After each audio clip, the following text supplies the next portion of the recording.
পর্বের সিদ্ধান্ত নিয়েছি। সেজন্য বিভিন্ন শ্রেণীর শ্রোতাদের অনুরোধে প্রথমবারের মতো কেবলমাত্র প্রশ্নোত্তর পর্বের এই অধিবেশন হতে যাচ্ছে। আর যেহেতু সমন্বয়কারী উল্লেখ করেছেন যে প্রথমে আমরা অমুসলিম ভাই বোনদের প্রশ্ন করার সুযোগ দেব, তাই অমুসলিম ভাই বোনদের কাছে আমার অনুরোধ, ইসলাম ও তুলনামূলক ধর্ম সম্পর্কে যদি আপনাদের কোনো প্রশ্ন থাকে, যদি আপনাদের কোনো জিজ্ঞাসা থাকে, যদি কোনো ভুল ধারণা থাকে, এমনকি যদি ইসলামের কোনো অনুশাসনের সঙ্গে আপনি একমত হতে না পারেন, তাহলে সে ব্যাপারে জেনে নেয়ার এখনই সময়। এবং ইনশাআল্লাহ আমি যুবক, আমি নিতে পারবো আমার সীমিত জ্ঞান দিয়ে আমার সাধ্যমতো আপনাদের প্রশ্নের জবাব দিতে চেষ্টা করব। আর আমি মুসলমান ভাই বোনদেরকে অনুরোধ করব প্রথমে অমুসলিম ভাই বোনদেরকে প্রশ্ন করার সুযোগ দিতে, এবং তাদের জ্ঞান পিপাসা নিবারণের পর আমরা মুসলিম ভাই বোনদের প্রশ্ন করার সুযোগ দেব। জাযাকাল্লাহ শুকরান। মাইকের পাশে প্রশ্নকারীরা প্রস্তুত থাকলে আমরা শুরু করব। পুরুষদের জন্য সামনের দিকে একটি, মাঝখানে একটি এবং একটি পিছনের দিকে। দেখুন তিনটি, প্রথম, দ্বিতীয়, তৃতীয়। মহিলা দর্শকদের জন্য আমার ঠিক সামনে মাঝ বরাবর একটি এবং আরেকটি আমার ডান দিকে, দুটি মাইকই আমার সামনের দিকে রয়েছে। আমার বাম দিকের মাইক থেকে প্রথম প্রশ্ন শুরু করতে পারি। জি ডক্টর নায়েক, প্রথমে আমি বলতে চাই আপনার সামনে দাঁড়াতে পেরে আমি সম্মানিত বোধ করছি। পিস টিভিতে আপনার অনুষ্ঠান অনেক দেখেছি এবং আমি মনে করি আপনার নাম জানতে পারি? আমার নাম মহেশ ওরসেকার এবং আমি মুম্বাই বিশ্ববিদ্যালয়ের দর্শন বিভাগে পিএইচডির ছাত্র। আমার প্রশ্নটি কিছুটা টেকনিক্যাল। আমি জানতে চাই ইসলাম ধর্মে আত্মার ধারণাটি কি? আপনি জানেন ভারতীয় দর্শনে আত্মা ও মনকে আলাদা ধরা হয়েছে, অথচ পাশ্চাত্য দর্শনে আত্মা ও মনকে অভিন্ন বিবেচনা করা হয়। তাই আমার প্রথম প্রশ্ন হচ্ছে ইসলামে আত্মার ধারণাটি কি, এবং দ্বিতীয় প্রশ্নটি হচ্ছে দেহের সঙ্গে আত্মার সম্পর্ক কি? আপনার জানা মতে মৃত্যুর পর আত্মা দেহ ত্যাগ করে কিনা, এবং আপনার জানা এই জাতীয় অন্যান্য তথ্য। তাহলে এটি একটি দুই অংশ বিশিষ্ট প্রশ্ন। আত্মার ধারণাটি কি, দেহের সঙ্গে আত্মার সম্পর্ক, এবং মৃত্যুর পর আত্মার কি হয়? ধন্যবাদ। ভাই মহেশ প্রশ্ন করলেন যে আত্মার ধারণাটি কি ইসলামে, এবং সম্পর্কটা কি আত্মা ও মানব দেহের মধ্যে, এবং মৃত্যুর পর আত্মার কি হবে, এটাই মূল প্রশ্ন। ঠিক তাই। যতদূর পর্যন্ত আত্মার সংশ্লিষ্টতা রয়েছে তাতে আত্মা হচ্ছে মানব দেহের নির্যাস। আল্লাহ সুবহানাহু ওয়া তাআলার অন্যান্য সৃষ্টির তুলনায় মূল গুরুত্বপূর্ণ বিষয় এটা। সর্বশক্তিমান ঈশ্বরের সৃষ্টি, মানুষের সঙ্গে তাদের বড় ধরনের পার্থক্য হচ্ছে এই আত্মা, এবং এটাই হচ্ছে সারাংশ যা একজন ব্যক্তির মৃত্যুর পরও থেকে যাবে। পরে এটা আলোচনা করব। বিজ্ঞানের যতটুকু সংশ্লিষ্টতা রয়েছে তাতে বিজ্ঞান আত্মা নিয়ে কথা বলে না।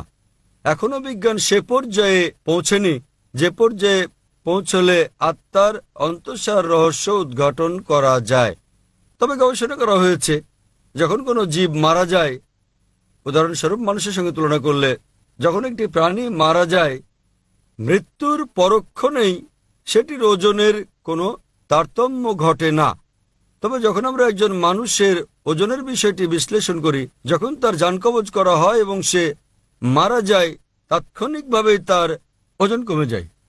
এর অর্থ হচ্ছে মৃত্যুর পর মানুষ কিছু হারায় যখন সে মারা যায়, কিন্তু বিজ্ঞান এখনো সে পর্যায়ে পৌঁছেনি যে পর্যায়ে পৌঁছলে আত্মা ঠিক কি তা বলা যায়। আত্মা হচ্ছে নির্যাস মানব দেহের। পবিত্র কোরআনের সূরা আলে ইমরান অধ্যায় নম্বর 3 আয়াত নম্বর 185-তে আল্লাহ তাআলা বলেন, কুল্লু নাফসিন যায়কাতুল মউত, প্রত্যেক আত্মাকে মৃত্যু স্বাদ গ্রহণ করতে হবে।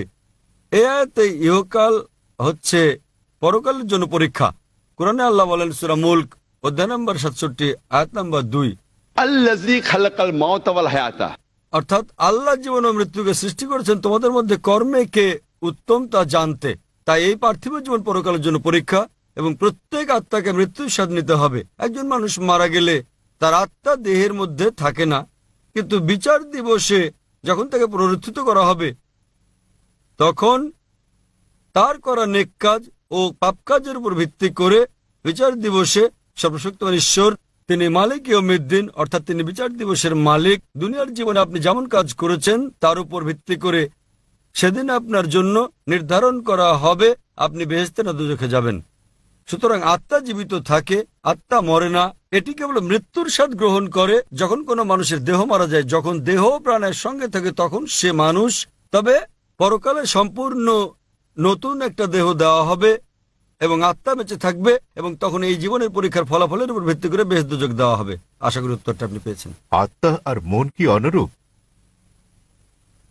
ভাই প্রশ্ন করলেন আত্মা আর মন কি অনুরূপ? না। আবার বলছি, মন হচ্ছে ভাবগত। যদি আমি আপনাকে প্রশ্ন করি আপনার মন কোথায়, আপনারা জানেন তখন লোকেরা বলবে মনের অবস্থান মস্তিষ্কে। সুতরাং এটা একটা গুণবাচক শব্দ। যেমন আমরা যখন বলি নিজের কাজে মন দাও, তো মনে রাখার কথা বললে লোকেরা মস্তিষ্ক খাটিয়ে ভাবতে শুরু করে, কিন্তু এর অর্থ এই নয় যে মন মস্তিষ্কের মধ্যে রয়েছে, বরং এটা ভিন্ন কিছু। তাহলে আবারও প্রমাণিত হলো যে মন একটা গুণবাচক শব্দ। আমি জানি না মনকে কোথাও স্থাপন করা হয়েছে কিনা। যখন আমরা মন সম্পর্কে কথা বলি সাধারণত মস্তিষ্ক সম্পর্কে ভাবি, কিন্তু সেটা একটা গুণবাচক শব্দ। আশা করি উত্তরটা পেয়েছেন। আপনাকে ধন্যবাদ। হ্যাঁ ভাই, প্রশ্ন করার আগে এরকম একটি চমৎকার ও বিস্ময়কর প্রচেষ্টার জন্য আমি আয়োজকদের ধন্যবাদ জানাই। এখন প্রশ্নে আসছি। মুসলমানদের সঙ্গে আমার প্রচুর যোগাযোগ রয়েছে, কারণ আমার বাল্যকাল ও যৌবন তাদের মধ্যেই কেটেছে। তবে একটা জিনিস আমি বরাবরই বুঝতে পারিনি, আল্লাহর সংজ্ঞা। কারণ আমার মনে আল্লাহর সম্পর্কে যে ধারণা আছে এবং আমার মুসলমান পরিচিত জনেরা যে ধারণা দিয়েছে, তাতে আল্লাহর সংজ্ঞা মূলত অন্যান্য ধর্মবিশ্বাসকে অবজ্ঞা করা এবং তাদের ঈশ্বরের সংজ্ঞাও একই রকম মনোপুত নয়। আপনি অত্যন্ত সুপণ্ডিত ব্যক্তি, আমি আপনার কাছে উপকৃত হতে চাই। ভাই খুব ভালো একটা প্রশ্ন করেছেন, গুরুত্বপূর্ণ প্রশ্ন, যা সবসময় তার মনে রয়েছে। এমন একটা বিষয় তিনি জানতে চান যে আল্লাহর সংজ্ঞা কি ইসলামে, এবং এই সংজ্ঞায় অবজ্ঞাসূচক অনেক বিষয় রয়েছে এবং এটি অন্যান্য ধর্মবিশ্বাসের বিপরীত। প্রকৃতপক্ষে ইসলামে আল্লাহর সংজ্ঞায় বলে দিচ্ছে আল্লাহ কি এবং আল্লাহ যা নন তাও বলা হয়েছে। এছাড়া ঈশ্বরকে জানতে গেলে ঈশ্বর কি নন তা জানাও গুরুত্বপূর্ণ, যাতে করে যদি কেউ মিথ্যে দাবি করে যে অমুক অমুক ঈশ্বর, তখন আপনি যাতে সহজে বুঝতে পারেন যে এটা মিথ্যে দাবি। এ পর্যন্ত যত জবাব পাওয়া গেছে আল্লাহর সংজ্ঞা নিয়ে, তার মধ্যে সর্বোত্তম হচ্ছে যা কোনো মুসলমান আপনাকে দিতে পারেন, তা হচ্ছে কোরআন থেকে সূরা ইখলাস অধ্যায় নম্বর 112 আয়াত নম্বর 1 থেকে 4। এখানে বলা হয়েছে, কুল হুয়াল্লাহু আহাদ, বলো তিনি আল্লাহ এক এবং অদ্বিতীয়। আল্লাহু সামাদ, আল্লাহ অমুখাপেক্ষী ও চিরঞ্জীব। লাম ইয়ালিদ ওয়া লাম ইউলাদ, তিনি কাউকে জন্ম দেননি, কখনো জন্ম নেননি, ওয়া লাম ইয়াকুল লাহু কুফুয়ান আহাদ। এবং তার সমতুল্য কিছু নেই। এটি পবিত্রকরণে দেয়া আল্লাহ সুবহানাহু ওয়া তাআলার সর্বশক্তিমান ঈশ্বরের 4 লাইনের সংজ্ঞা। এটি হচ্ছে ধর্মতত্ত্বের কোষ্ঠী পাথর। এটি হচ্ছে শনাক্ত করার লিটমাস পরীক্ষা। যদি কেউ বলে যে অমুক অমুক ঈশ্বর, যদি কোনো ব্যক্তি 4 লাইনের সঙ্গে ঈশ্বর প্রমাণিত হন, তাহলে মুসলিমদের তা মেনে নিতে কোনো আপত্তি নেই যে তিনি ঈশ্বর। প্রথম টেস্ট, কুল হুয়াল্লাহু আহাদ, বলো তিনি আল্লাহ এক এবং অদ্বিতীয়। আল্লাহু সামাদ, আল্লাহ অমুখাপেক্ষী ও চিরঞ্জীব। লাম ইয়ালিদ ওয়া লাম ইউলাদ, তিনি কাউকে জন্ম দেননি, কখনো জন্ম নেননি, ওয়া লাম ইয়াকুল লাহু কুফুয়ান আহাদ। এবং তার সমতুল্য কেউ নেই।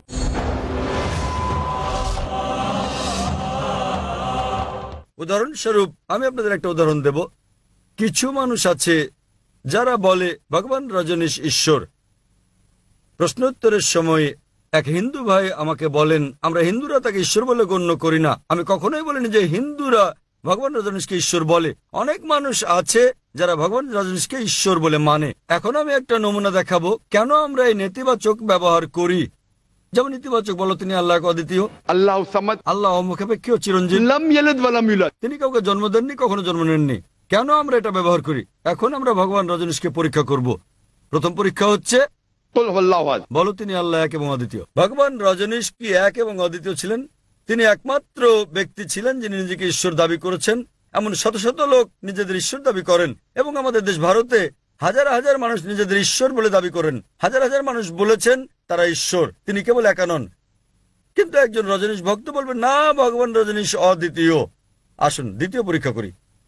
আল্লাহু সামাদ, আল্লাহ অমুখাপেক্ষী ও চিরঞ্জীব। রজনীশ কি অমুখাপেক্ষী ও চিরঞ্জীব? আমরা তার জীবনে পড়েছি, সেখানে আমরা পড়েছি যে ভগবান রজনীশ ভুগছিলেন বিভিন্ন রোগে, অ্যাজমা, ডায়াবেটিস, ম্যালাইটিস, পিঠের ব্যথা ইত্যাদি রোগে। ভাবুন, সর্বশক্তিমান ঈশ্বর ভোগেন অ্যাজমা, ডায়াবেটিস, ম্যালাইটিস, পিঠের ব্যথা ইত্যাদি রোগে।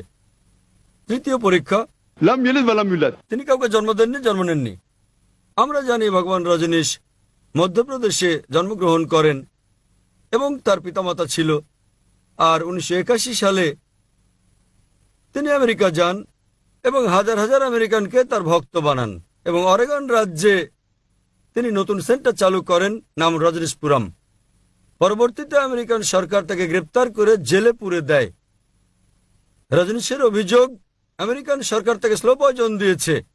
ভাবুন, সর্বশক্তিমান ভগবানকে স্লো পয়জন দেয়। এবং 1985 সালে আমেরিকান সরকার তাকে দেশ থেকে বের করে দিলে তিনি আবার ভারতে ফিরে আসেন এবং পুনা শহরে ফিরে যান আর সেখানে পুনরায় তার সেন্টার চালু করেন, যাকে আজকে বলা হয় ওশো কমিউন। এবং আজ যদি আপনি ওশো কমিউনে যান, সেখানে তার সমাধিতে মৃত্যুর পরে যেখানে তার দেহভস্য রাখা হয়েছে, সেখানে পাথরের গায়ে খোদাই করে লেখা রয়েছে ওশো। ভগবান রজনীশ ওশো কখনো জন্মাননি, কখনো মরেননি, তবে 1931 সালের 11 ডিসেম্বর থেকে 1990 সালের 19 জানুয়ারি পর্যন্ত পৃথিবী ভ্রমণ করেন।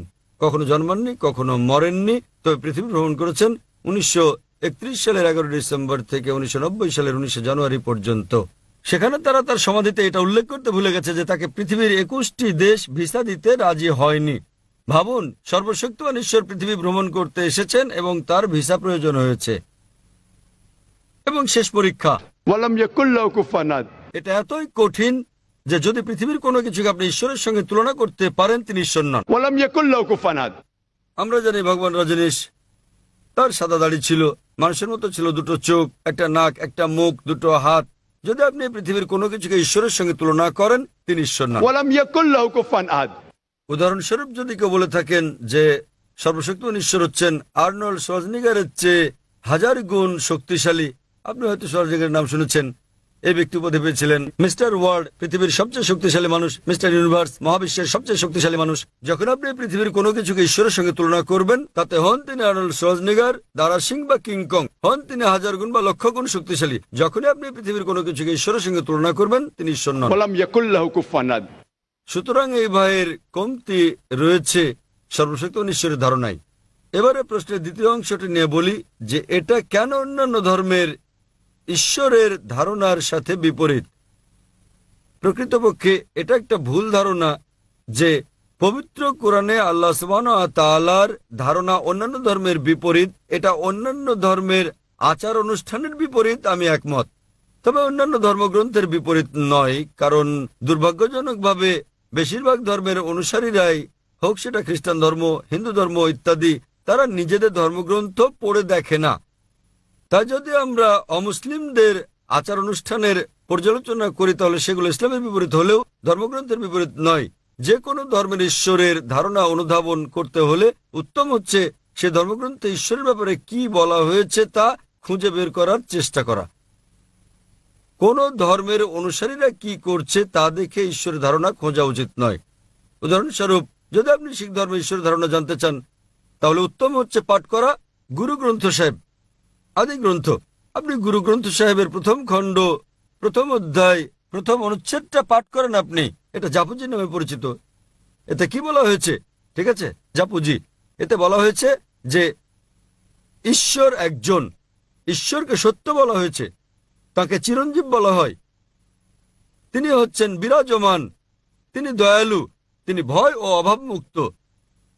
আর শিখ ধর্ম অনুযায়ী শিখ ধর্মের মানুষ এক ঈশ্বরে বিশ্বাস করে, তারা মূর্তি পূজা বিশ্বাস করে না, তারা অবতারবাদে বিশ্বাস করে না।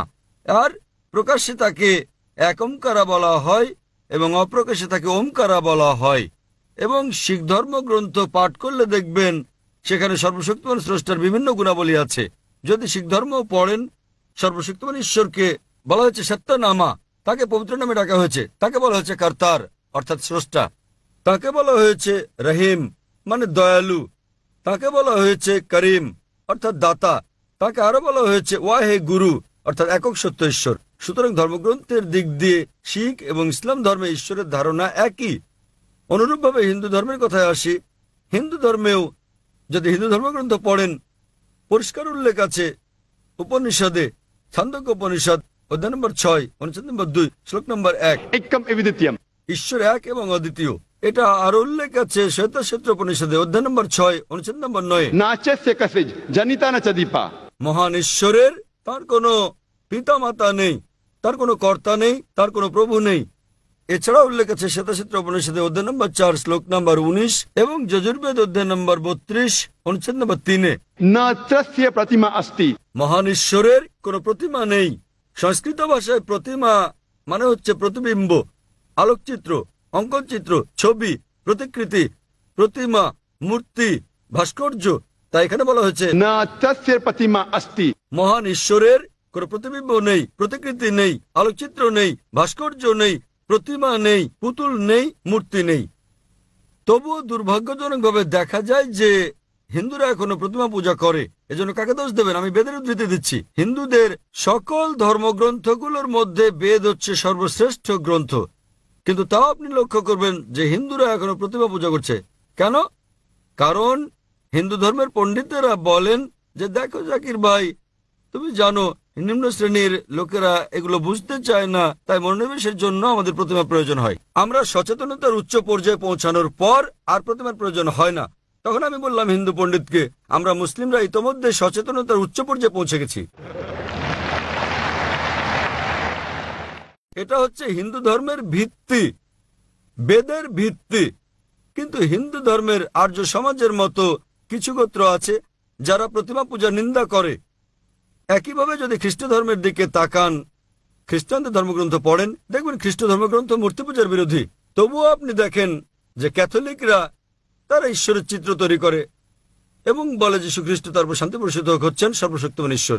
তাহলে যা বোঝা গেল তা হচ্ছে খ্রিস্টানদের ধর্মগ্রন্থ অনুযায়ী খ্রিস্টবাদ ও ইসলাম, যীশু খ্রিস্ট তারপর শান্তি বর্ষিত শিক্ষা, এগুলো একই রকম। কিন্তু বেশিরভাগ খ্রিস্টান তারা এটা দাবি করে যে যীশু খ্রিস্ট নিজেকে ঈশ্বর বলে দাবি করেছিলেন। প্রকৃতপক্ষে বাইবেল পড়লে দেখবেন সম্পূর্ণ বাইবেলের মধ্যে কোথাও এমন একটিও স্পষ্ট উক্তি নেই যেখানে যীশু খ্রিস্ট নিজের মুখে বলেছেন যে আমি ঈশ্বর অথবা আমার উপাসনা করো। যদি কোনো খ্রিস্টান বাইবেলের কোনো দ্ব্যর্থহীন স্পষ্ট উক্তি আমাকে দেখাতে পারেন যেখানে যীশু খ্রিস্ট তারপর শান্তি বর্ষিত হোক নিজে বলেছেন যে আমি ঈশ্বর অথবা আমার উপাসনা করো, তাহলে আমি খ্রিস্টান ধর্ম গ্রহণ করতে প্রস্তুত আছি। প্রকৃতপক্ষে আপনি বাইবেল পড়লে দেখবেন স্পষ্টভাবে উল্লেখ করা হয়েছে গসপেল অফ জন অধ্যায় নম্বর 14 অনুচ্ছেদ নম্বর 28, যীশু খ্রিস্ট সাল্লাম বলেন আমার পিতা আমার চেয়ে মহান। গসপেল অফ জন অধ্যায় নম্বর 10 অনুচ্ছেদ নম্বর 29, আমার পিতা সবার চেয়ে মহান। গসপেল অফ ম্যাথিউ অধ্যায় নম্বর 12 অনুচ্ছেদ নম্বর 28, ঈশ্বরের আত্মার সাহায্যে আমি শয়তানদের বিতাড়িত করি। গসপেল অফ লুক অধ্যায় 11 অনুচ্ছেদ 20, আমি ঈশ্বরের আঙ্গুলের সাহায্যে শয়তানকে তাড়িয়ে দিই। গসপেল অফ জন অধ্যায় নম্বর 5 অনুচ্ছেদ 30, আমি নিজে থেকে কিছুই করতে পারি না, আমি যেমন শুনি তেমন বিচার করি এবং আমার বিচার ন্যায্য। আমি আমার ইচ্ছা পূরণ করি না, আমার পিতার ইচ্ছা আমি পূরণ করি। যে ব্যক্তি নিজের ইচ্ছা পূরণ করে না, ঈশ্বরের ইচ্ছা পূরণ করে, সে একজন মুসলিম। তাই যীশু খ্রিস্ট সাল্লাম ছিলেন একজন মুসলিম।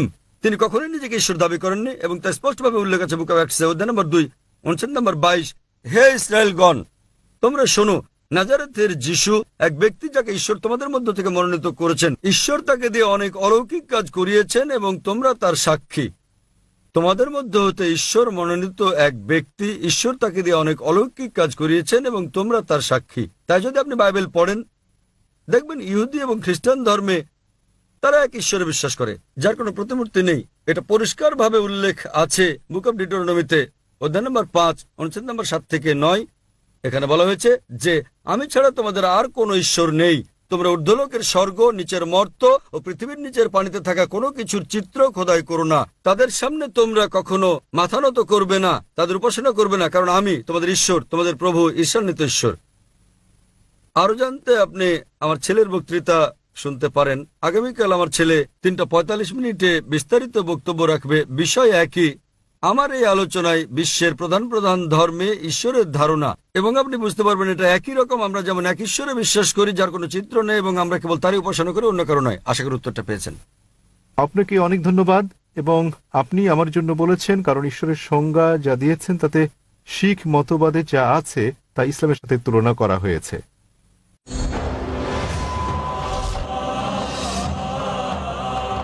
এবার আপনি। হ্যালো, আমার নাম মহেশ মেহতা। আমি অবসরপ্রাপ্ত ব্যক্তি। আমি 15টি ইসলামী দেশ সফর করেছি। সর্বত্রই নারী পুরুষের জন্য নামাজের স্থান ভিন্ন, এমনকি মসজিদে নববীতে নারী ও পুরুষের নামাজের স্থান আলাদা। কারবালা, নাজ, কারমেইন, সামারা, দামেস্কো, মাসায়ও নারী পুরুষের নামাজের স্থান ভিন্ন। কিন্তু হজের সময় মিনা, মুজদালিফা, আরাফাত, সাফা, মারোয়া এবং কাবা শরীফ তাওয়াফ করার সময় নারী পুরুষ একসাথে অবস্থান করে এবং জেরুজালেমের আল আকসা মসজিদের পাথরের গম্বুজ বাইতুল মুকদ্দাসে নারী পুরুষ একসঙ্গে অবস্থান করে কেন? ভাই মহেশ মেহতা একটা সুন্দর প্রশ্ন করেছেন এবং আমরা মহেশ মেহতাকে জানি অনেক বছর ধরে। IRF এর শুরুর পর থেকেই মাশাআল্লাহ তিনি এমন ব্যক্তি যিনি একজন অমুসলিম হয়েও আমাদের ক্যাসেট নিয়ে থাকেন। 1991 সালে আমরা যখন শুরু করি তখন থেকে বেশিরভাগ ক্যাসেটই তিনি নিয়েছেন এবং আমার ধারণা তিনি যে কোনো মুসলমানের চেয়ে IRF এর ক্যাসেট বেশি দেখেছেন। তিনি প্রশ্ন করেছেন যে তিনি যখন বিশ্বের বিভিন্ন মসজিদে গেছেন বেশিরভাগ জায়গায় নারী এবং পুরুষের নামাজের এলাকা আলাদা আলাদা, তবে যখন তিনি হজ দেখেছেন তখন তিনি দেখেছেন যে মক্কা, মিনা, মুজদালিফায় নামাজের জায়গায় একই, নারী ও পুরুষ একসাথে আলাদা আলাদা নয়। ভাই যেটা বুঝতে পারেননি তা হচ্ছে সর্বত্রই, এমনকি মক্কা, এমনকি মুজদালিফা, এমনকি মিনায় নামাজের জায়গা আলাদা আছে। তবে পরিস্থিতির কারণে, উদাহরণস্বরূপ যখন আমরা মক্কা যাই এবং সেখানকার একটা গুরুত্বপূর্ণ করণীয় তাওয়াফ করা, যখন তাওয়াফ করা হয় তাওয়াফের জন্য নারী পুরুষের পৃথক কোনো জায়গা নেই, সে কারণে তাওয়াফের সময় নারী পুরুষের পৃথক এলাকা থাকে না। তবে তাওয়াফ শেষ হওয়ার পর স্বাভাবিকভাবেই নারী ও পুরুষের জন্য ভিন্ন ভিন্ন নির্ধারিত এলাকা রয়েছে, এমনকি মক্কাতেও।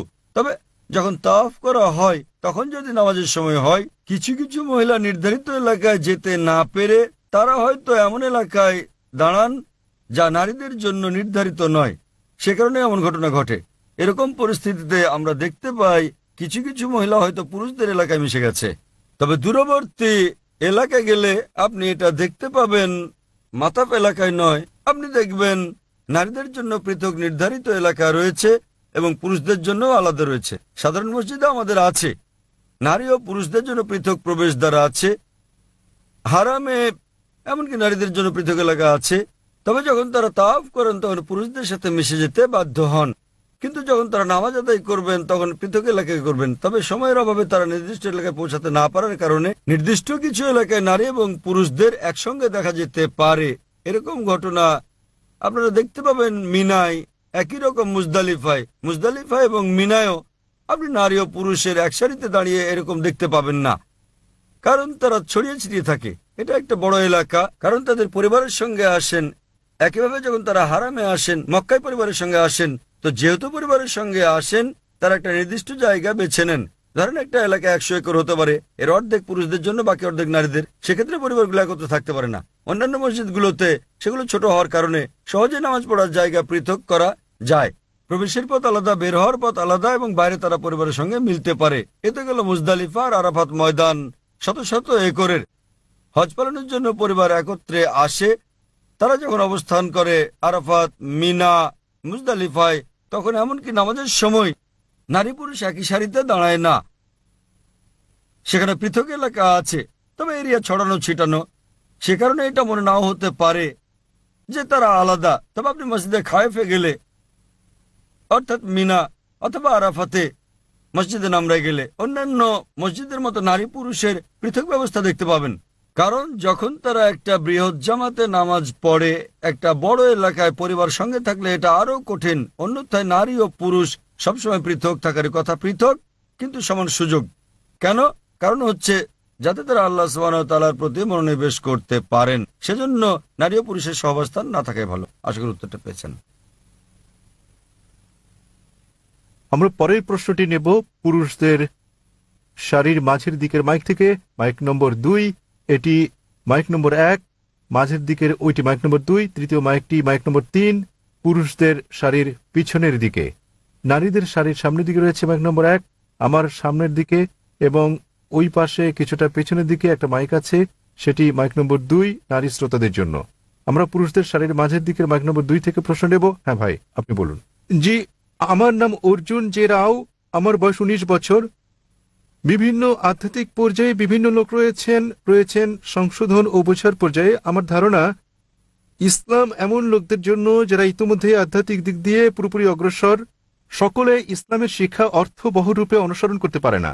একটা বিদ্যালয়ের সঙ্গে তুলনা করলে আমি বোঝাতে চাই, প্রথম স্ট্যান্ডার্ড, দ্বিতীয় স্ট্যান্ডার্ড শ্রেণী থেকে দশম স্ট্যান্ডার্ড শ্রেণী পর্যন্ত বিভিন্ন স্তরের লোক রয়েছে। এর মধ্যে ইসলাম নবম স্ট্যান্ডার্ড পাঠ্যক্রমে রয়েছে। আমি কি ঠিক বলেছি? ইসলাম কি কেবল তাদের জন্য যারা আধ্যাত্মিক দিক দিয়ে অগ্রসর? ভাই খুব ভালো একটা প্রশ্ন করেছেন যে যখন আমরা সব ধর্মের মধ্যে তুলনা করি তখন ইসলামের অবস্থান উচ্চ পর্যায়ে থাকে। একটা স্কুলের মতো অন্যান্য ধর্ম কিন্ডারগার্টেনের প্রথম স্ট্যান্ডার্ড হলে ইসলাম নবম ও দশম শ্রেণীর স্ট্যান্ডার্ড। তিনি ঠিক বলেছেন কিনা? আমি আপনার সঙ্গে একমত, আবার একমত হওয়ার পাশাপাশি দ্বিমত। একমত এজন্য যে হ্যাঁ, ইসলাম তাদের জন্য যারা আধ্যাত্মিকতায় উচ্চ অবস্থানে, তবে তার অর্থ এই নয় যে যিনি আধ্যাত্মিকভাবে অগ্রসর নন তিনি ইসলামে দাখিল হতে পারবেন না। এর সঙ্গে আমি একমত নই। কেন? কারণ স্বাভাবিকভাবে যদি কেউ ভর্তি হয় স্কুলে, ইংলিশ মিডিয়াম স্কুলে যদি ভর্তি হয়, সে তাহলে প্রথমে কি শিখবে? সে এই ভাষার বর্ণমালা শিখবে। ধরুন সে স্কুলে ভর্তি হলো, তা একটা ইংলিশ মিডিয়াম স্কুল, নার্সারিতে সে শিখবে এ বি সি, ঠিক আছে? সুতরাং ইসলামেও কোনো ব্যক্তি আধ্যাত্মিকভাবে অগ্রসর না হলে তিনি যখন ইসলাম কবুল করেন তখন ন্যূনতম তাকে যা অনুসরণ করতে হবে তা হচ্ছে তাওহীদ। ইংরেজি ভাষার এবিসিডি এর সঙ্গে যে কোনো ধর্মের তাওহীদ তুলনীয়। তাওহীদ মানে এক ঈশ্বরে বিশ্বাস করা। সুতরাং এর আগে আমি যা বলেছিলাম, যখন আমাদের শিখ ভাই প্রশ্ন করেছিলেন ঈশ্বরের ধারণা সম্পর্কে, তখন আমি বলেছিলাম যে এটাই মৌলিক বিষয় এবং এই মৌলিক বিষয় প্রত্যেক ধর্মে আছে। তবে দুর্ভাগ্যজনকভাবে সেই সব মানুষ যারা ধর্মীয় নেতা, তারা চান না যে সাধারণ মানুষ তা মেনে চলুক, কারণ তারা এটা মেনে চললে ধর্মীয় নেতাদের কি হবে? সবাই যদি এক ঈশ্বরের উপাসনা শুরু করে তাহলে এইসব ধর্মীয় নেতা আর প্রয়োজন লাগবে না। ধর্মের ভয় দেখানোর জন্য কাউকে প্রয়োজন হবে না। অন্যান্য সকল ধর্মে ভীতি প্রদর্শনকারী পণ্ডিত, পুরোহিত, গুরুজনের প্রয়োজন থাকলেও এক্ষেত্রে আপনার ও স্রষ্টার মাঝে কেউ থাকছে না। সুতরাং সকল ধর্মের একটি মৌলিক বাণী যা আছে ইসলামে। তবে দুর্ভাগ্যজনকভাবে ধর্মীয় নেতারা তারা চান না যে তাদের অনুসারীরা এটা জেনে যাক। তারা তাদেরকে এ থেকে দূরে রাখতে চান, কারণ তারা যদি এক ঈশ্বরবাদী হয়ে যায় তাহলে তারা নিজের ইচ্ছাকে ঈশ্বরের কাছে সমর্পণ করবে, আর এর মানে তারা হয়ে যাবে মুসলিম, এবং এইসব মধ্যস্বত্বভোগীদের ব্যবসা বন্ধ হয়ে যাবে, ব্যবসা প্রতিষ্ঠানগুলো তাদের বন্ধ হবে। এটাই কারণ। অন্যথায় পরিমার্জন সত্ত্বেও অন্যান্য ধর্মগ্রন্থে এখনো সর্বশক্ত ঈশ্বরের একত্রের প্রমাণ মিলছে। এর মানে সর্বশক্ত ঈশ্বরের পক্ষ থেকে সব মানুষের জন্য একটা ধর্ম। কিন্তু কালের বিবর্তনে ধর্মগ্রন্থগুলো বিকৃত হতে থাকে। ধর্মগ্রন্থগুলো বিকৃত করা ছাড়াও এখনো চলছে দলাদলি, জালিয়াতি, দুরভিসন্ধি চলছে। অন্যান্য ধর্মীয় গ্রন্থগুলোর অবশিষ্টাংশ যাতে আপনারা দেখতে পাচ্ছেন এখনো তাওহীদের বাণী, এক ঈশ্বর, মূর্তি পূজা নিষিদ্ধ, কেবল তাঁর ইবাদতের কথা। আরো পরস্পর বিরোধী মন্তব্য থাকতে পারে, তবে আপনি যদি সত্যের অনুসন্ধান করেন তাহলে দেখবেন আমি যা বলতে চাই। যখন থেকে আপনি বুঝলেন এক স্রষ্টা বিষয়টি, আগামীকাল আমি বিস্তারিত বলবো, তখন থেকে আপনার উপলব্ধি করতে হবে জীবনের উদ্দেশ্য কি। প্রত্যেক ধর্মের প্রত্যেকটি আধ্যাত্মিক বিষয়ের সূচনা, অর্থাৎ নার্সারি ও কিন্ডারগার্টেন হচ্ছে এক ঈশ্বরে বিশ্বাস স্থাপন করা এবং তিনি কেবল উপাসনার যোগ্য। সুতরাং কেউ আধ্যাত্মিক দিক দিয়ে অগ্রসর না হলেও যখন সে স্রষ্টাকে কৃতজ্ঞতা জানাতে চায় তখন নিজের ইচ্ছাকে সমর্পণ করে, এবং যখনই কেউ নিজের ইচ্ছাকে সমর্পণ করে তখন তাকে বলা হয় মুসলিম। আশা করি উত্তরটা পেয়েছেন। হ্যাঁ ভাই, আমি কর্ণাটকের হুবলি থেকে এসেছি। আমি ওষুধ বিপণন কোম্পানির ম্যানেজার। আমার প্রশ্ন হচ্ছে, মৃত ব্যক্তিরা কোথায় যায়, তাদের কি হয়? ধন্যবাদ। ভাই প্রশ্ন করলেন যে মৃত ব্যক্তিরা কোথায় এবং তাদের কি হয়েছে। আগের প্রশ্নের জবাবে আমি বলেছি যে আল্লাহ বলেছেন সূরা মুলক অধ্যায় নম্বর 67 আয়াত নম্বর 2, अल्लज़ी खलकल मौत वल हयाता। অর্থাৎ সর্বশক্তিমান ঈশ্বর জীবন ও মৃত্যু সৃষ্টি করেছেন তোমাদের মধ্যে কর্মে কে উত্তম তা পরীক্ষার জন্য। তাহলে এই জীবন পরকালের জন্য হচ্ছে পরীক্ষা। কোন ব্যক্তি একবার মারা গেলে তার পরীক্ষা শেষ, পরীক্ষা ফিনিশ।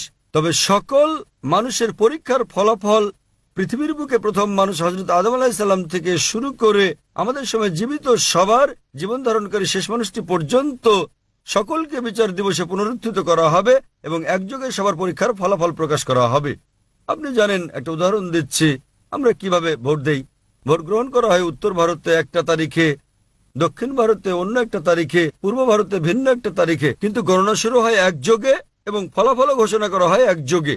সুতরাং একই রকম ভাবে এখানে পরীক্ষা নেওয়া হয়ে গেছে। তবে তিনি মালিক ইয়াউমিদ্দিন, তিনি বিচার দিবসের মালিক। বিচার সবার একই দিনে হবে। হিসাব কিতাব কে সঠিক কে বেঠিক একই দিনে ঠিক করা হবে। তারপর আপনার ভালো মন্দ কাজের উপর ভিত্তি করে আপনি সর্বশক্তিমান ঈশ্বরের আদেশ মান্য করেছেন কি না, তার ভিত্তিতে আপনি যাবেন বেহেশতে কিংবা দোজখে। তবে সকলকে পুনরুত্থিত করা হবে, যদিও বর্তমানে তারা সুপ্ত অবস্থায় আছেন। সুপ্ত অবস্থা মানে তারা মারা গেছেন, তবে তাদেরকে পুনরায় জীবিত করা হবে। সর্বশক্তিমান ঈশ্বর তাদেরকে পুনরায় জীবন দান করবেন, তাহলে সকল মানুষ পুনরুত্থিত হবে। এবং শেষ বিচারের দিনে পবিত্র কোরআনে আল্লাহ বলেন যে একজন মানুষও সর্বশক্তিমান স্রষ্টার বিচারে আপত্তি জানাবে না, কারণ আমাদের অঙ্গ প্রত্যঙ্গ সাক্ষ্য দেবে, আমাদের চোখ সাক্ষ্য দেবে, আমাদের হাত সাক্ষ্য দেবে আমাদের কর্মের। এমনকি তারাও আপত্তি করবে না যাদেরকে নির্দেশ পালন না করার জন্য জাহান্নামে পাঠানো হবে। কোরআনে বলা হয়েছে তারা সর্বশক্তিমান স্রষ্টার বিচারে কোনো আপত্তি করবে না, তারা বলবে আমাদের আর একটা সুযোগ দাও। এবং সর্বশক্তিমান আল্লাহ বলবেন যে অনেক দেরি হয়ে গেছে, পরীক্ষার সময় শেষ। তাই বিচার দিবসে সকলকে পুনরুত্থিত করা হবে ভালো খারাপ কাজের উপর ভিত্তি করে। আপনি পাস বা ফেল করবেন, বেহেশত বা দোজখে যাবেন। আশা করি উত্তরটা পেয়েছেন।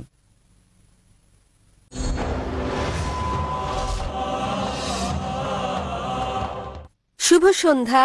আমার নাম সেজাল যাদব।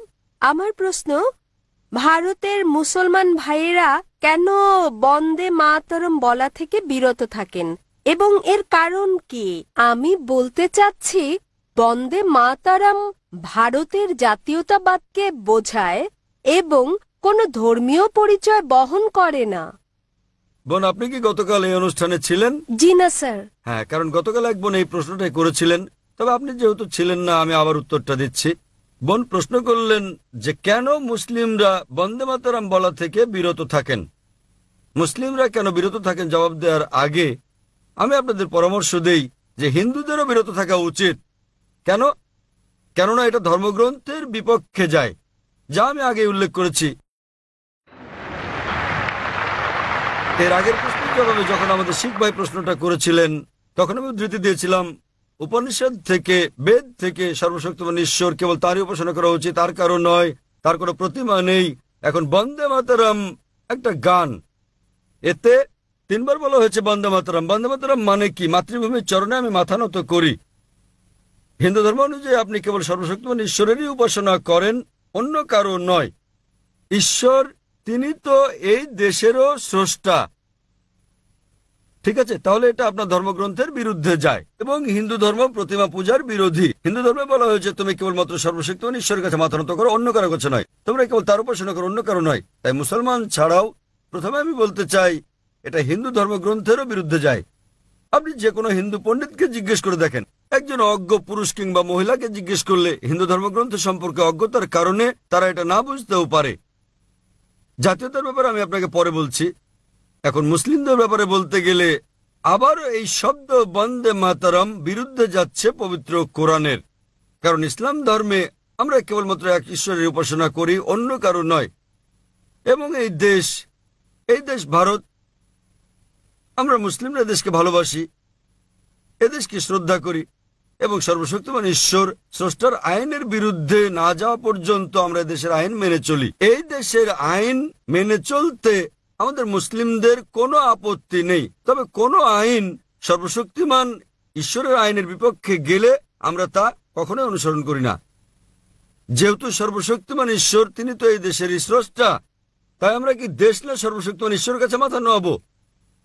ভারত প্রসঙ্গে বলতে গেলে আমরা মুসলিম, আমরা দেশকে ভালোবাসি, এদেশকে শ্রদ্ধা করি। সত্যিকারের প্রয়োজনে আমরা দেশের জন্য মরতে রাজি, কিন্তু আমরা দেশের কাছে মাথা নত করব না। কেন? কারণ এটা আমাদের স্রষ্টার আইনের বিপক্ষে যায়। একই রকম ভাবে সৌদি আরবের কাছে মাথা নত করা উচিত নয়। কেবল ভারতের মুসলিমরা এটা করবে তা ভাববেন না।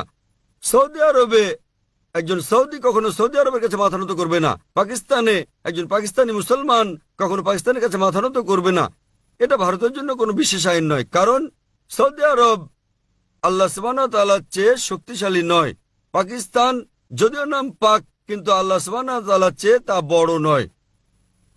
সুতরাং এই আইন একই এবং ধারণাটা হচ্ছে আমরাও দেশকে ভালোবাসি, তবে যদি ইসলাম বিরোধী হয়, উদাহরণস্বরূপ ইসলামে আমরা আমাদের আল্লাহ এবং রাসূলগণের পর এই পৃথিবীতে যাকে আমরা অনেক বেশি ভালোবাসি তিনি আমাদের মা। মা আমাদেরকে তার গর্ভে ধারণ করেন 9 মাস। আমরা তাকে ভালোবাসি, তাকে শ্রদ্ধা করি, আমরা তার জন্য মরতে প্রস্তুত, কিন্তু তার কাছে মাথা নত করতে পারি না। যখন জন্মদাত্রী মায়ের কাছে মাথা নত করছি না, তখন এই ভূখণ্ডের কাছে মাথা নত করার প্রশ্ন আসছে কেন? কারণ না জন্মদাত্রী মা না আমাদের এই জন্মভূমি কেউ স্রষ্টার চেয়ে বড় নয়। অধিকন্তু সেখানে 12টি লাইন আছে বন্দে মাতরমে, 3 বার আছে বন্দে মাতরম, যা পরিপন্থী কোরআন এবং হাদিসের। অনুরূপভাবে দুর্গা ও লক্ষ্মীকে সর্বশক্তিমান ঈশ্বরের গুণাবলী আরোপ করা হয়েছে, যা সরাসরি বিরুদ্ধে যাচ্ছে ইসলাম ধর্মের। সে কারণে এটা ইসলাম পরিপন্থী, এটা ঈশ্বরকে খাটো করছে।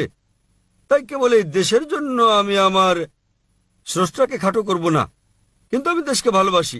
এর মানে এই নয় যে আমি দেশকে ভালোবাসি না। এই গানটা কে রচনা করেছেন? বঙ্কিমচন্দ্র চট্টোপাধ্যায়। কিসের জন্য? এটা রাজনৈতিক পদক্ষেপ ছিল, এবং কয়েক বছর আগে তারা শতবর্ষ পালন করতে চেয়েছিল, কিন্তু এটা জানে না কোন তারিখে রচনা করা হয়েছিল গানটি। এটা আরো একটা রাজনৈতিক মতলব যা ভারতের রাজনীতিবিদরা আঁটতে চেয়েছিল, কিন্তু ভারতের হিন্দু রাজনীতিবিদরা জানে না যে এটাকে রাজনৈতিক ইস্যু বানিয়ে তারা নিজেদের ধর্মগ্রন্থের বিরুদ্ধে যাচ্ছে। আশা করি উত্তরটা পেয়েছেন। ধন্যবাদ স্যার। এই মাইক থেকে দ্বিতীয় প্রশ্ন, তবে তার আগে আমি একটি বিষয় উল্লেখ করতে চাই। আমাদের কিছু বোন আছেন, যতটা আমি বুঝতে পেরেছি, তারা মাইকের কাছে আসতে দেরি করেন। আমি স্বেচ্ছাসেবকদের অনুরোধ করব, দয়া করে দেখুন, যারা মাইকে প্রশ্ন করতে চান তাদেরকে উৎসাহিত করুন এবং খোলা মনে মাইকে প্রশ্ন করতে তাদেরকে উৎসাহ দিন। দ্বিতীয়ত, যারা মাইকের কাছে আসতে চান না, আপনারা দয়া করে তাদেরকে প্রশ্ন স্লিপ দিতে পারেন। তারা স্লিপে তাদের প্রশ্ন লিখতে পারেন এবং স্বেচ্ছাসেবকদের মাধ্যমে সেগুলো মঞ্চে এসে পৌঁছাতে পারে। তাহলে সেসব প্রশ্ন পাঠ করে আমি সবচেয়ে বেশি খুশি হব। আমরা তাদের ব্যক্তিগত গোপনীয়তাকে শ্রদ্ধা জানাই, ইনশাআল্লাহ। এখন সামনের দিকে 1 নম্বর মাইকে ভাইয়ের কাছ থেকে পরবর্তী প্রশ্ন। আসসালামু আলাইকুম জাকির সাহেব। ওয়ালাইকুম আসসালাম রহমতুল্লাহ। আমার নাম দিলীপ ত্রিবেদী, আমি মুম্বাই থেকে এসেছি। আমি ইসলাম সম্পর্কে জ্ঞান রাখি না, কিন্তু আমার একজন বন্ধু আছে সেকেন্দার ভাই এবং আয়শা বোন, তারা আমাকে কোরআন দিয়েছে এবং আমি ধারাবাহিকভাবে 1 মাস যাবৎ গুজরাটি ভাষায় তা পড়েছি এবং আমি অনেক আগ্রহী হয়েছি। তারপর আমাদের সেকেন্দার ভাই পুনরায় ক্যাসেট শোনায়, তাতে আমি আরও আগ্রহী হই এবং আমি আনন্দিত হয়েছি ইসলাম সম্পর্কে, যা সনাতন সত্য যে আছে সে জ্ঞান আমি পেয়েছি। আর আপনার কাছে আমি চাই, কলেমা পড়তে চাই। মাশাআল্লাহ ভাই, আমরা আপনাকে স্বাগত জানাই। তিনি বললেন 1 মাসেরও বেশি সময় ধরে তিনি কোরআন পড়ছেন। পরে তাকে কিছু ক্যাসেট দেওয়া হয়েছে এবং তাতে উদ্বুদ্ধ হয়ে আল্লাহ সুবহানাহু ওয়া তাআলার একত্ববাদের বিষয়টি উপলব্ধি করতে পেরেছেন, আর সে কারণে তিনি গ্রহণ করতে চান ইসলাম। ভাই দিলীপ, আমি আপনার কাছে জানতে চাই যে কেউ কি আপনাকে বাধ্য করছে গ্রহণ করতে ইসলাম? কেউ আপনাকে জোর করছে? না। না, আপনি সজ্ঞানে গ্রহণ করছেন ইসলাম। জি। আপনি কি স্বেচ্ছায় গ্রহণ করছেন ইসলাম? জি। মাশাআল্লাহ। আমি বলবো আরবিতে, আপনি আমার সঙ্গে বলবেন ইনশাআল্লাহ। अशहदु अशहदु अल्लाह अल्लाह इलाहा इलाहा इल्लल्लाह इल्लल्लाह व अशहदु व अशहदु अन्ना अल्लाह मुहम्मदन मुहम्मदन अब्दुहु अब्दुहु व रसूलुहु व रसूलुहु। মাশাআল্লাহ। আমি সাক্ষ্য দিচ্ছি যে যে আল্লাহ ব্যতীত আল্লাহ ব্যতীত কোনো মাবুদ নেই কোনো মাবুদ নেই এবং এবং মুহাম্মদ মুহাম্মদ সাল্লাল্লাহু সাল্লাল্লাহু আলাইহি ওয়াসাল্লাম আলাইহি ওয়াসাল্লাম তার বান্দা বান্দা এবং পয়গম্বর। মাশাআল্লাহ। ভাই গ্রহণ করেছেন ইসলাম, এবং আমি আল্লাহর কাছে দোয়া করি যেন আল্লাহ সুবহানাহু ওয়া তাআলা আপনার এই চেষ্টা সাধনা কবুল করেন, আপনার এই পরিশ্রমকে কবুল করেন, এবং ইসলাম সম্পর্কে যদি আপনার আরো কিছু জানার থাকে তো ইনশাআল্লাহ আপনি আইআরএফ এর সংস্পর্শে থাকেন। যদি কোনো প্রশ্ন মনে আসে ইসলামের ব্যাপারে তো এখন আপনি আমাকে জিজ্ঞেস করতে পারেন, অথবা নিজে চলেও আসতে পারেন ডোংরিতে আমাদের অফিসে। আর আমি আল্লাহর কাছে দোয়া করি আল্লাহ সুবহানাহু ওয়া তাআলা যেন আপনাকে জান্নাতবাসী করেন। একটি অনুরোধ আপনাকে, বলেন। আমাকে কোনো একটি সুন্দর নাম দিন। ভাই অনুরোধ করলেন যে আমি যেন তার একটা ভালো নাম বাছাই করি, যে নামটা তার জন্য আমার মাথার মধ্যে এই মুহূর্তে আসছে সেই নামটা হচ্ছে বিলাল। আপনি আপনাকে বিলাল বলতে পারেন। সকল ভাই বোনদের কাছে আমার অনুরোধ যে আমার জন্য যেন দোয়া করে। ইনশাআল্লাহ তিনি এখানে উপস্থিত সকল ভাই বোনের পাশাপাশি পিস টিভির দর্শকদের কাছে অনুরোধ করেছেন। মাশাআল্লাহ 10 কোটি লোক, 10 কোটি মানুষ দেখছেন। তাই আমি এখানে উপস্থিত ভাই বোন এবং পিস টিভির দর্শকদের অনুরোধ করব, দয়া করে আমাদের ভাইয়ের জন্য দোয়া করুন এবং আমরা আল্লাহ সুবহানাহু ওয়া তাআলার কাছে দোয়া করি তিনি যেন তাকে জান্নাত দান করেন। ধন্যবাদ।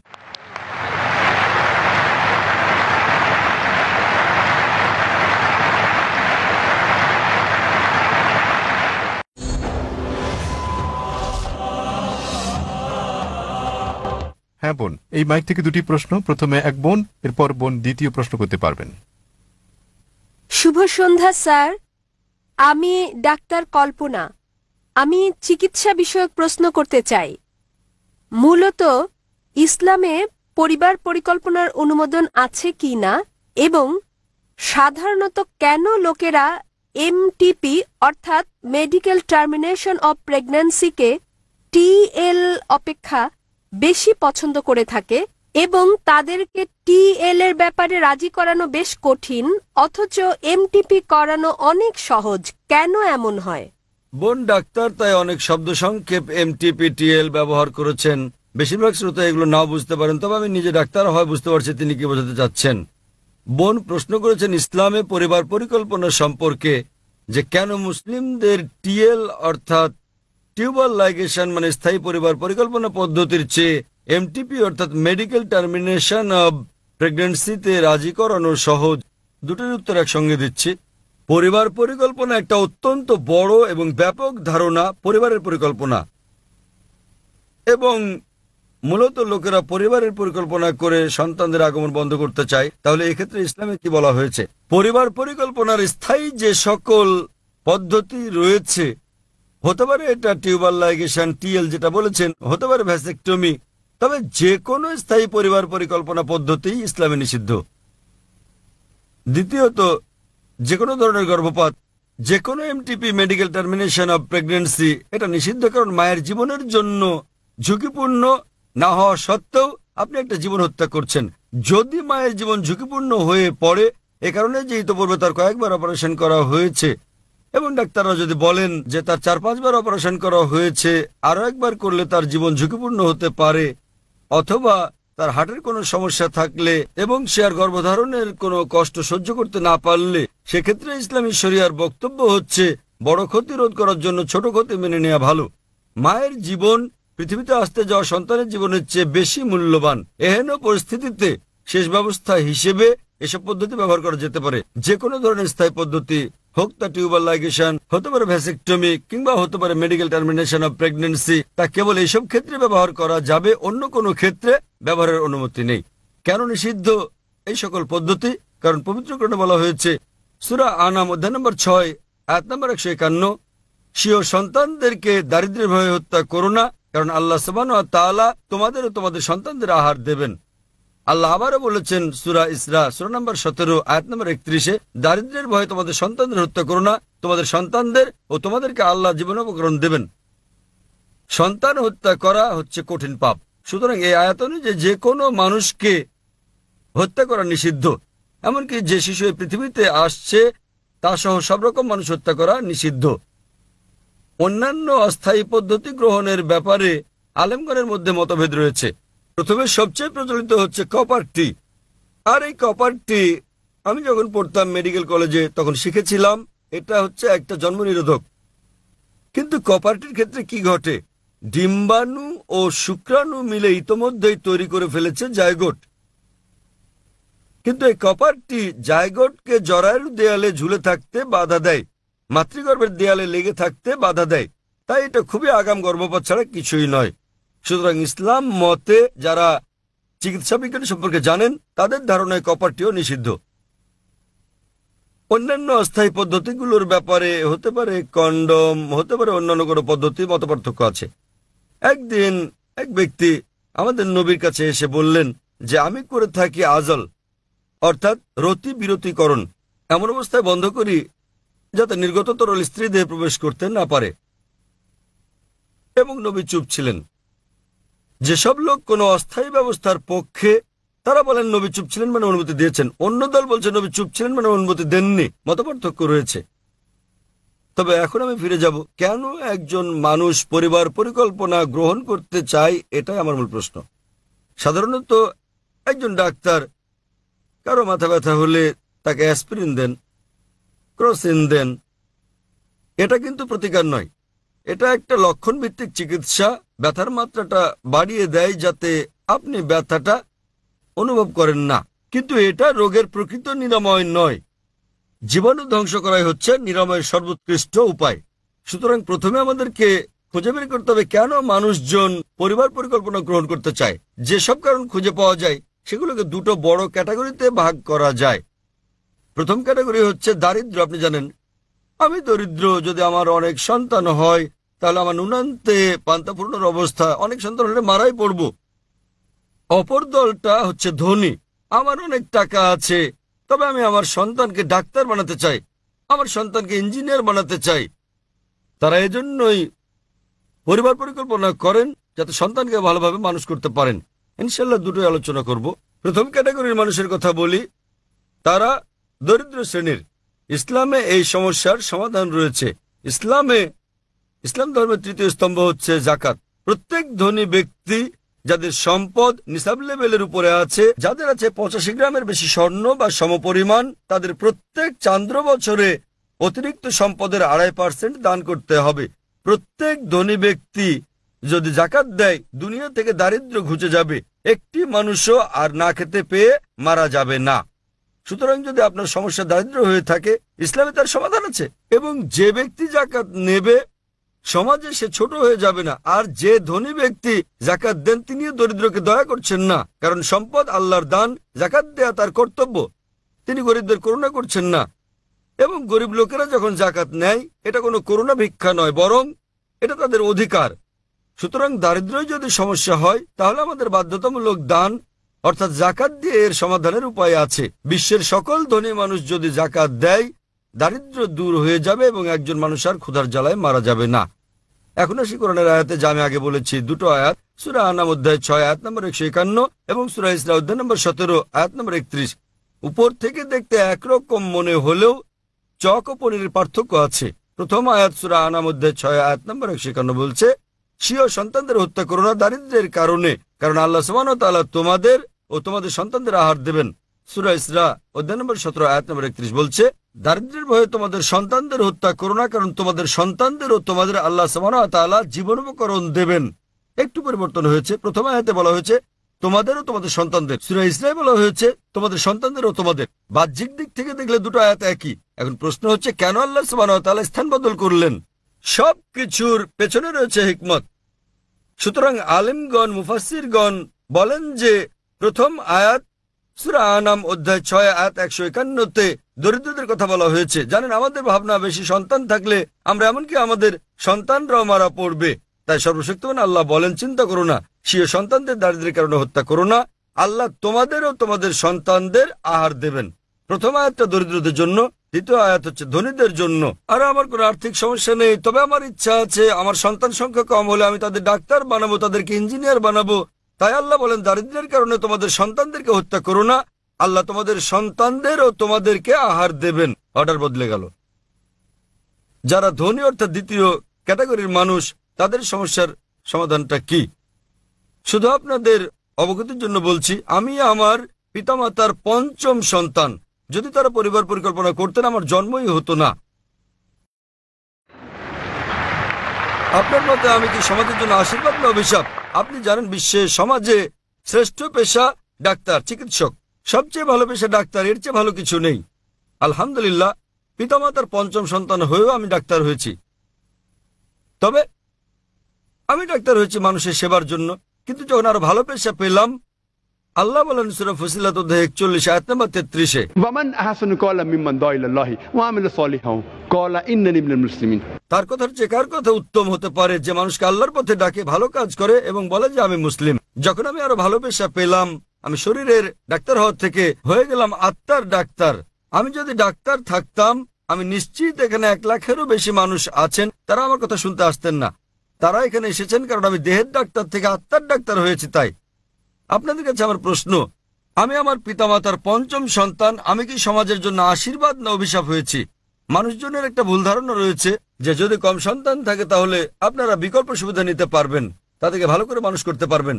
নোবেল পুরস্কার বিজয়ীদের তালিকা যাচাই করলে আপনারা দেখতে পাবেন যারা পুরস্কার পেয়েছেন বিশ্ব সেরা সেরা বিজ্ঞানী, সেরা ক্রীড়াবিদ, তাদের সকলে পিতামাতার প্রথম সন্তান নন, তারা একমাত্র সন্তানও নন। হয়তোবা কেউ দ্বিতীয় সন্তান, কেউ তৃতীয়, কেউ পঞ্চম, এরকম মিশ্র। কাজে এটা একটা ভুল ধারণা। আল্লাহ সুবহানাহু ওয়া তাআলা জন্মবিরতিকরণ প্রাকৃতিক উপায় বলে দিয়েছেন। ইসলাম অনুযায়ী যখনই একটি শিশু ভূমিষ্ঠ হয় তখন থেকে মার উচিত তাকে দুধ পান করানো, কিন্তু আজকাল বিশ্বে মায়েরা মাতৃদুগ্ধ পান করাতে চান না, কেননা তাদের শরীর নষ্ট হয়ে যাবে। চিকিৎসা শাস্ত্র অনুযায়ী আপনার সন্তানকে সবচেয়ে উত্তম যে খাবার আপনি দিতে পারেন তা হলো মায়ের দুধ। আর আপনি সন্তানকে দুধ পান করালে প্রাকৃতিকভাবে দুগ্ধদানকালীন বিরতি ঘটবে। ডাক্তার হতে আপনি জানেন যে দুগ্ধদানকালীন একটা বিরতি রয়েছে, এর অর্থ মা এই সময় গর্ভধারণ করবেন না। যদি এটা পুরোপুরি নিরাপদ নয় তবে তার এই সময় গর্ভধারণের সম্ভাবনা খুবই কম থাকে। সুতরাং সর্বশক্তিমান আল্লাহ সুযোগ দিয়ে রেখেছেন। এবং জনসংখ্যা এটা অভিশাপ নয়, এটা হচ্ছে আশীর্বাদ। আপনি জানেন আমরা আমাদের দেশে ভারতে বলে থাকি हम दो हमारे दो, আমরা দুজন এবং আমাদের দুজন। एक के बाद अभी नहीं, दो के बाद कभी नहीं। একটির পর এখনই নয়, দুটোর পর কখনোই নয়। এগুলো হচ্ছে ভারতীয় স্লোগান, কারণ ভারত সরকার জনসংখ্যার যত্ন নিতে জানে না।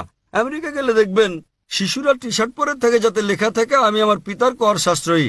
যত বেশি সন্তান থাকবে আপনাকে তত কর কম দিতে হবে। আপনি অস্ট্রেলিয়া যান কিংবা কানাডা গেলে দেখবেন শিশু জন্ম নিলেই সরকার তাদের ভাতা দেয়। প্রতিটি শিশুর জন্য প্রতি মাসে আপনি ভাতা পাবেন। সুতরাং আমেরিকা, অস্ট্রেলিয়া, কানাডার সরকার তাদের জনসংখ্যাকে উৎসাহিত করছে। ভারত সরকার কেন অনুৎসাহিত করছে? তাহলে সমস্যাটা সরকারের নীতিগত, জনসংখ্যা নয়। আপনি জানেন কিনা এখন দুটো দেশ যারা সুপার পাওয়ার হওয়ার জন্য প্রতিযোগিতা করছে, এরা হচ্ছে চীন আর ভারত। বিশ্বের সবচেয়ে বেশি জনসংখ্যা চীনের, দ্বিতীয় ভারত। বর্তমানে ভারত ও চীন সুপার পাওয়ার হওয়ার জন্য প্রতিযোগিতা করছে। কেন? কারণ চীন ভারত উভয় দেশেরই বিপুল জনশক্তি রয়েছে। যখন আমি বলি জনশক্তি, এর মানে মানুষের শক্তি, তাতে নারীরাও আছেন। চীন এবং ভারতের জনশক্তি আছে, সে কারণে আজ আপনারা দেখেন আমেরিকা এই দেশে বিনিয়োগ করছে, লক্ষ্য করবেন পশ্চিমারা দেশে বিনিয়োগ করছে, শেয়ার বাজার বাড়ছে। কেন? জনসংখ্যার জন্যই। সুতরাং জনসংখ্যা এটা একটা আশীর্বাদ, অভিশাপ নয়। তাই আপনি যদি চান আপনার সন্তান হবে ডাক্তার বা ইঞ্জিনিয়ার, ভাববেন না আপনি জানতেন না আপনার পঞ্চম সন্তানটি ডাক্তার হবে কিংবা ইঞ্জিনিয়ার হবে। তবে এর অর্থই নয় যে আপনার আরো সন্তান থাকলে তাদেরও বেশি সুযোগ দিতে পারতেন। তৃতীয় আর একটা ক্যাটাগরি, এটা একটা একক ক্যাটাগরি। একসময় কেউ আমাকে বলেছিল যে ভাই জাকির, আমি ধনী, সন্তান মানুষ করার ঝামেলার মধ্যে আমি নেই। আপনি জানেন আমি ধনী, তাই অর্থের কোনো সমস্যা নেই, এবং সন্তানকে ডাক্তার বা ইঞ্জিনিয়ার বানানোর ঝামেলার মধ্যে আমি নেই। আমি আমার জীবনটাকে উপভোগ করতে চাই। তৃতীয় ক্যাটাগরি। আমি তাকে বললাম তথাপিও আপনি জীবনকে উপভোগ করতে চাইলে সবচেয়ে উত্তম হচ্ছে সময় মতো বিয়ে করুন, ঠিক সময় সন্তান নিন, যেন যথাসময়ে অবসর নিতে পারেন। আপনারা জানেন ভারতে এরকম কিছু সম্প্রদায় রয়েছে, যেমন গুজরাটি, তারা সবাই তাড়াতাড়ি বিয়ে করে ফেলে। 19, 20, 21 বছরের মধ্যে তাড়াতাড়ি সন্তান নেয়। তাদের বয়স 35 থেকে 40-এ পৌঁছলেই তাদের সন্তানেরা তাদের ব্যবসা বাণিজ্যের দায়িত্ব গ্রহণ করে। সুতরাং 40 বছরই তারা অবসর নিতে পারে, অন্যরা সবাই 60-70 বছর অবসর নেয়। 40 বছর বয়সে যাদের সন্তানেরা ব্যবসা বাণিজ্যের দায়িত্ব নিতে পারে তারাই জীবন উপভোগ করতে পারে। সুতরাং আপনিও উপভোগ করতে চাইলে সময় মতো বিয়ে করুন, সন্তান নিন, আরাম করুন, জীবনকে উপভোগ করুন। তাই ব্যক্তিগতভাবে আমি আমার মতামত দিতে চাই। পরিবার পরিকল্পনার ক্ষেত্রে আমি সেসব দলের পণ্ডিতদের কথা বিশ্বাস করি। আল্লাহ কোরআনে বলেছেন সূরা আলে ইমরান অধ্যায় নম্বর 3 আয়াত নম্বর 54, मकरू मकर अल्लाह वल्लाहु खैरुल माकिरीन। তারা চক্রান্ত করেছে, আল্লাহ কৌশল করেছেন এবং আল্লাহ কৌশলীদের শ্রেষ্ঠ। সুতরাং যদি ভেবে থাকেন আপনি ভালো পরিবার পরিকল্পনা করতে পারেন তাহলে আপনাকে স্বাগতম। তবে আমি আমার পরিবার পরিকল্পনা স্রষ্টার হাতে ছেড়ে দিয়েছি, আর সেটাই উত্তম। আশা করি উত্তরটা পেয়েছেন। ধন্যবাদ স্যার।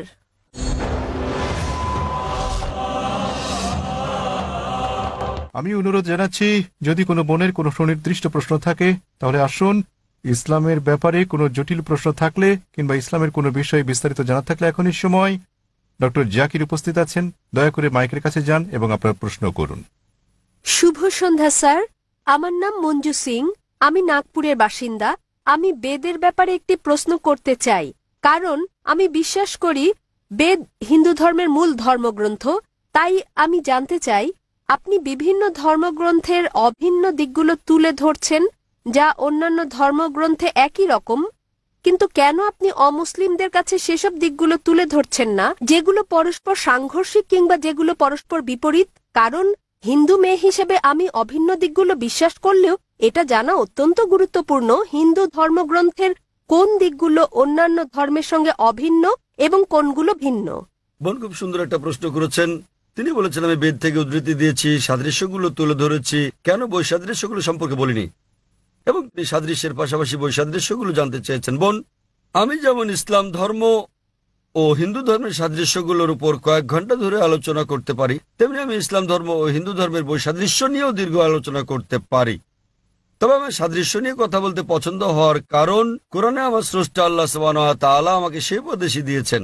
সূরা আলে ইমরান অধ্যায় নম্বর 3 আয়াত নম্বর 64 বলা হয়েছে, कुल या अहलल किताब বলো হে কিতাবীগণ, तालौ इला कलिमतिन सवाइम बैना बैनकुम এসো সেই বিষয়ের প্রতি যা তোমাদের ও আমাদের মধ্যে এক। প্রথম সাদৃশ্য কি? अल्लाह नअबुद इल्लल्लाह আমরা আল্লাহ ছাড়া অন্য কারো ইবাদত করব वला না, नुश्रिक बिही शैय्यन তার সঙ্গে অন্য কাউকে শরীক করব না। वला यत्तखिद बादुन बादन अरबाबन मिन दुनिल्लाह আল্লাহ ছাড়া আমরা অন্য কাউকে আমাদের মধ্যে হতে রব হিসেবে গ্রহণ করব না। फइन तवल्लौ যদি তারা মুখ ফিরিয়ে নেয়, फकुल शदू বলো তোমরা সাক্ষী থাকো बिअन्ना मुस्लिमून আমরা তো মুসলিম, আল্লাহ সুবহানাহু ওয়া তাআলার কাছে আত্মসমর্পণকারী।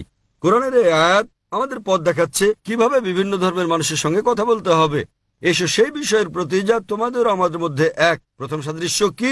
সবচেয়ে গুরুত্বপূর্ণ বিষয় হচ্ছে अल्लाह नअबुद इल्लल्लाह আমরা সর্বশক্তিমান আল্লাহ ছাড়া আর কারো উপাসনা করব না। বোন, মতপার্থক্যের ব্যাপারে আমি ঘন্টার পর ঘন্টা পার্থক্য নিয়ে লেকচার দিতে পারি। আমি পারি না তা নয়, তবে তাতে বৈরিতা তৈরি হবে, এতে করে কেউ কেউ আহত হতে পারেন। অবশ্য বিতর্কের সময় অনেক সময় বাধ্য হয়ে করতে হয়। যখন বিতর্ক হয়, একটা উদাহরণ দিচ্ছি, ডক্টর উইলিয়াম ক্যাম্বেল নামের এক ব্যক্তির সঙ্গে আমার বিতর্ক হয়েছিল। হ্যাঁ বোন, আপনি কি সেটা শুনেছিলেন? হ্যাঁ, আমি ভিডিও দেখেছি। হ্যাঁ, সেই বিতর্কের বিষয় ছিল ইসলাম ধর্ম ও খ্রিস্টান ধর্মের মধ্যে বৈসাদৃশ্য। কেন? তিনি একটা বই লিখেছিলেন, তাতে বলা হয়েছে কোরআনে 30টি বৈজ্ঞানিক ভুল রয়েছে এবং 8 বছরে কেউ এর জবাব দেয়নি। আমেরিকায় প্রচুর বিক্রি হয় বইটা। সুতরাং আমেরিকার ছাত্ররা আমাকে ডেকে পাঠালো। আমাদের সংলাপ হলো, বিষয় ছিল বিজ্ঞানের আলোকে বাইবেল ও কোরআন। কোরআনের বিরুদ্ধে তার যেসব আপত্তি ছিল আমি সবগুলো জবাব দিলাম। আমি বাইবেল থেকে 38টি বিষয় উল্লেখ করলাম যা বিজ্ঞানের বিপরীত। তিনি এর একটির জবাব দিতে পারলেন না। তাই এই বিতর্কে আমাকে এই কাজটা করতে হয়েছিল। যদি কোনো হিন্দু পণ্ডিতের সঙ্গে আমার বিতর্ক হয়, যদি তিনি বলেন বেদ পুরোপুরি বৈজ্ঞানিক, তখন অবৈজ্ঞানিক কথাগুলো আমি বলতে পারি।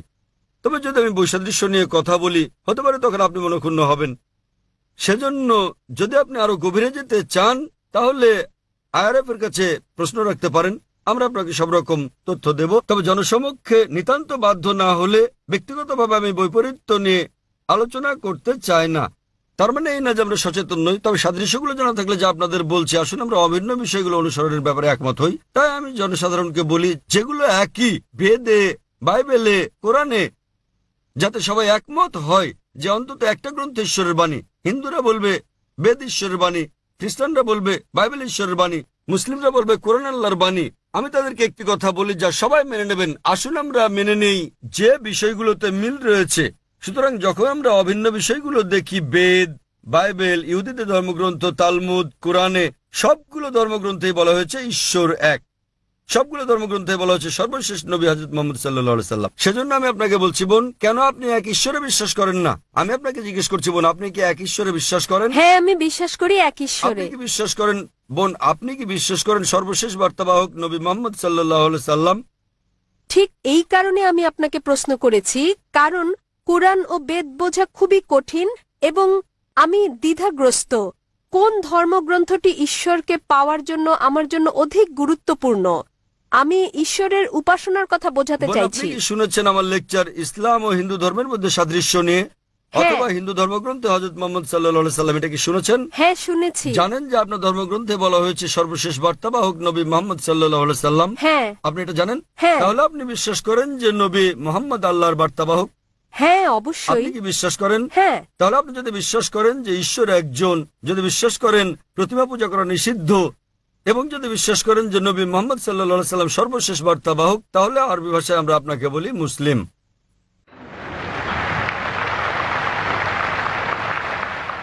বোন, আপনি কি এক ঈশ্বরে বিশ্বাস করেন? হ্যাঁ, আমি এক ঈশ্বরে বিশ্বাস করি। প্রতিমা পূজা নিষিদ্ধ? হ্যাঁ। আপনি কি বিশ্বাস করেন ঈশ্বরের কোনো আকৃতি নেই? হ্যাঁ কেউ বিশ্বাস করেন যে মোহাম্মদ সাল্লাল্লাহু সাল্লাম ঈশ্বরের বার্তাবাহক, সুতরাং যতটা আপনি অগ্রসর হয়েছেন বেশি দূর না গেলেও এটা বিশ্বাস করেছেন যে আল্লাহ ছাড়া কোনো উপাস্য নেই এবং নবী মোহাম্মদ তার বার্তাবাহক, একথা স্বীকার করে পরোক্ষভাবে আপনি মুসলিম হয়ে গেছেন। মুসলিম মানে যে নিজেকে আল্লাহর কাছে সমর্পণ করে। আপনি নিজেকে সমর্পণ করেছেন। জানি পরোক্ষভাবে আমি একজন মুসলমান, যদি বেদ ও হ্যাঁ। কুরআন একই কথা বলে থাকে তাহলে আমি আপনি পরোক্ষ হলেও কোনো সমস্যা নেই। পরোক্ষ হলেও স্বাগতম, প্রত্যক্ষ হন বা পরোক্ষ, আপনাকে আমরা স্বাগত জানাই। এখন আপনি জানেন কি কি অভিন্ন। এখন যদি বেদ বলে যে সর্বশেষ পয়গম্বর মোহাম্মদ সাল্লাল্লাহু আলাইহি সাল্লাম এবং তাকে অনুসরণ করেন, তাহলে আপনি নবী মোহাম্মদকে অনুসরণ করে পরোক্ষভাবে বেদকেই অনুসরণ করছেন। তাহলে আপনাকে হ্যাঁ। জানতে হবে নবী মোহাম্মদ কি বলেছেন, তারপর আপনাকে পড়তে হবে হাদিস, তবে ধীরে ধীরে। তা আপনি এখন নার্সারিতে, তারপর জুনিয়র কেজি, তারপর সিনিয়র কেজি, তারপর প্রথম শ্রেণী, এভাবে দশম শ্রেণীতে উঠবেন। কিন্তু আপনি ভর্তি হয়েছেন কিনা আমি জানতে চাই। আপনি কি একমত যে আপনি মুসলিম? মুসলিম মানে যে নিজের ইচ্ছাকে আল্লাহর কাছে সমর্পণ করে দেয়। কেন এটা গুরুত্বপূর্ণ যখন কেউ এক ঈশ্বরে বিশ্বাস করে তাকে মুসলমান বলা? হ্যাঁ, কেন?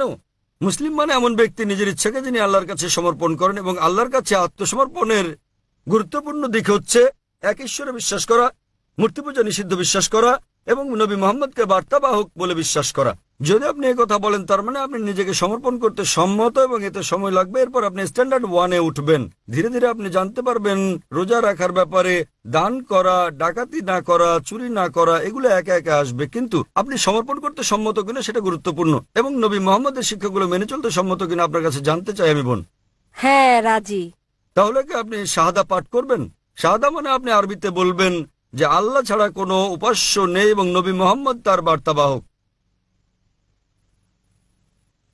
হ্যাঁ, ঈশ্বর একজন এবং এবং এবং মহানবী মুহাম্মদ সর্বশেষ পয়গম্বর। মাশাআল্লাহ, মাশাআল্লাহ বোন, আপনাকে অভিনন্দন।